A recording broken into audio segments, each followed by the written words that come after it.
Hello, and today we're eating haggis made in Scotland. That's right, Martin. And we'll be eating the haggis with neeps and tatties. Okay, now immediately, Adrian, I have to ask you a question. What is haggis? And my follow-up questions, what are neeps and tatties?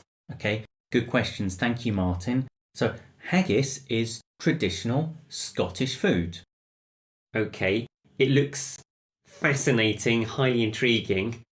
So haggis is traditional Scottish food, and neeps and tatties? So, neep is the Scottish word for a yellow turnip. Which in normal everyday English we would call a Swede. That's it, and we're in England here, so we'd call it a Swede, but neeps is good too. And I like the way you're stroking it, Adrian. That will make it more flavoursome when we eat it later. I'm warming it up. This will reduce cooking time. And next to the neeps, or the Swede, are tatties. What are they, Adrian? So tatties are potatoes, Martin. So haggis, neeps and tatties is traditional Scottish food. Now we also have something else which we're going to enjoy later on this side, and it's carrots. Why have we got carrots today, Adrian? Because, Martin, the lady who's going to cook the haggis for us today, she's Scottish and she insisted on having carrots together with the Swede, the neeps, to pep things up a bit. Adrian, what is so special about this haggis in particular? I'm glad you've asked. I'm so excited to say this haggis has been imported all the way from Falkirk in Scotland. Falkirk in Scotland, so that's literally hundreds and hundreds of miles away, isn't it? Hundreds of miles away, and it's from a traditional family butcher's. And they've been making haggis for literally decades, haven't they? And tell me a little bit more about them. Yes, so it's the butcher's name is Patrick's of Camelon, and they were established in 1961, and they're now a third generation family butchers. So they know more or less everything about haggis. Could you say that? I think you could say that. They've been World Haggis Championship winners. Okay, so they really know their stuff. Yes, and you can taste it. I've eaten this haggis a lot, and it's a great butcher's. They do loads of other products, again, that I've eaten, and they win many awards, so it's special to be eating this authentic Scottish haggis. Okay, now you use the word authentic. Can you tell us what is actually inside a haggis? Martin, can't you guess from looking? Okay, so when I look at this haggis and when you look inside it, it appears to have a kind of meaty texture, a kind of brown-red meaty colour, and there are oats inside. There are oats inside it as well. Is that right? That's right. And what kind of meat is it? Well, for this bit, I need to cover Mr. Sheep's ears because it's lamb's offal, Martin. Okay, so lamb's offal. Offal is a normal word in English, but it describes things like heart and lungs and what else in the body? The liver. The liver and kidneys, for example. But so it's that was close. Lamb's heart, lamb's lung, and lamb's liver. So lots of natural ingredients, actually full of flavour. That's right, that go into the haggis along with the oatmeal and the spices to give a really rich, satisfying flavour. Okay, now this haggis has been cut into slices, but I understand that normally haggis comes in a ball shape. Tell us about that. Well, I think historically the haggis would be encased in the stomach lining of a sheep, but the stick haggis, of which we've taken slices, is more convenient for us to cook. And the stick haggis that we have today, it has a modern synthetic casing to make cooking more convenient. Is that right? That's right. We've left the casing on so that the haggis doesn't fall apart when we pan fry it.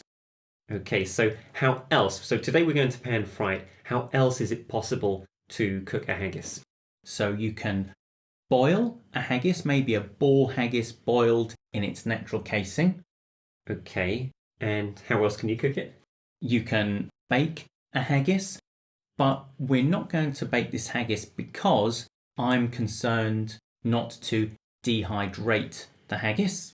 Okay, and there are other ways to cook a haggis still, aren't there? You can grill a haggis, you can deep fry a haggis in batter. I've enjoyed a few of those in the past. That sounds very healthy. Or you can even, if you want to be really minimalist or reductive, dare I say, you can microwave a haggis. Wow, so anyone who has a microwave can cook this at home? There's no excuses for not getting stuck in. Okay, that's great. And today we're going to fry it, we said. We're going to pan fry it for a little bit of crispiness on the edges. Okay, I'm sure it's going to be absolutely delicious. So when do people normally eat haggis, Adrian? There are 2 major dates in the year when people eat haggis. Okay, tell me more. The first of which is the 25th of January when we celebrate Burns Night. Okay, and what is Burns Night? So Robert Burns is the national poet of Scotland, and we celebrate his birthday by eating haggis. Okay, and which are his famous works? Can you give us an example? Well, I think, Martin, the big one has to be Auld Lang Syne.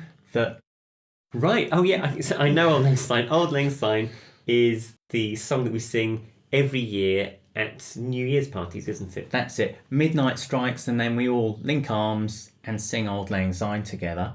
Okay, and what else did he write?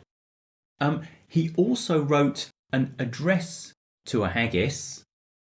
And what's that? It's a poem in Scottish dialect that people recite before they eat a Burns supper, which is haggis, neeps and tatties. So a poem about the haggis and presumably how good the haggis is. I can tell you now it's amazing, however unpoetic that is. And it's worth eating, not just on Burns Night, any time of year. I said there was another date. Let me tell you, Martin. So please. On St Andrew's Day, which is the 30th of November, people also like to eat haggis, but I'm more of a year-round kind of guy. Yeah. I know that you're a haggis enthusiast. And just to remind everyone, who was St Andrews? Sorry, who was St Andrew? Oh, so St Andrew is the patron saint of Scotland, and it's the St Andrew's cross that we see on the famous Scottish flag. Okay, so I'm really looking forward to trying the haggis, and so we're going to have this cooked, and in a bit we're going to eat it. So here we are with a wonderful, finished, beautifully cooked haggis. Adrian, how are you feeling? Excited. I'm so hungry and this smells amazing. It smells really great. Shall we try it and, of course, enjoy it? Absolutely. So it's just falling apart beautifully.